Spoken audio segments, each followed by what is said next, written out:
തീർച്ചയായിട്ടും നമ്മളിപ്പോൾ ഇവിടെ ചെയ്തിരിക്കുന്ന കാര്യം എന്ന് പറഞ്ഞു കഴിഞ്ഞാൽ നമ്മുടെ ഇപ്പോഴത്തെ ബേസിക് ആവശ്യം എന്ന് പറയുന്നത് മിഷനറി മൂവ്മെൻറ്റാണ്. ഹെവി മിഷനറി മൂവ് ചെയ്യുക എന്നുള്ളതാണ് നമ്മുടെ മെയിൻ ആവശ്യം.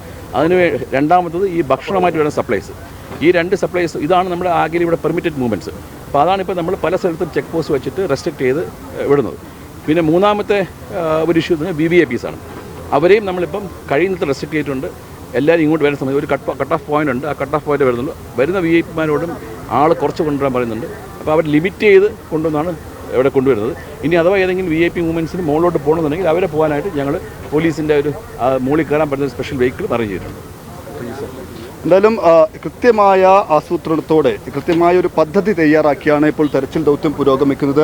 അക്കാര്യമാണ് ADGP വിശദീകരിച്ചത്. എന്തായാലും ഈ രക്ഷാദൗത്യം വലിയ പ്രതീക്ഷയോടെയാണ് ഇപ്പോൾ തുടരുന്നത്. നിരവധി ആളുകളെ കാണാതായിട്ടുണ്ട്.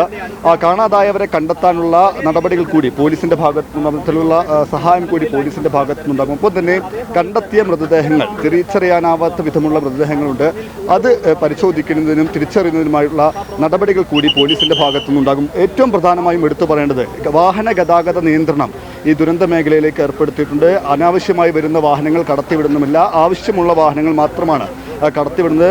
ADGP വിശദീകരിച്ചതുപോലെ പ്രധാനമായും എക്യുപ്മെൻറ്റ്സ്, അതായത് യന്ത്ര സാമഗ്രികൾ കൊണ്ടുവരാനാണ് ഈ ബെയിലി പാലം ഉൾപ്പെടെ ഇപ്പോൾ ഉപയോഗിക്കുന്നത്. അനാവശ്യമായ വാഹനങ്ങൾ കടത്തിവിടില്ല. ഒപ്പം തന്നെ VVIP സന്ദർശനം, അത്തരത്തിലുള്ള സന്ദർശനത്തിനും വാഹനങ്ങൾ പരമാവധി കുറയ്ക്കണമെന്ന നിർദ്ദേശം കൂടി പ്രത്യേകമായി നൽകിയിട്ടുണ്ട്. ആ നിലയ്ക്ക് കൃത്യമായ ആസൂത്രണത്തോടെയാണ് വളരെ വേഗത്തിൽ തെരച്ചിൽ ദൗത്യം പുരോഗമിക്കുന്നത്.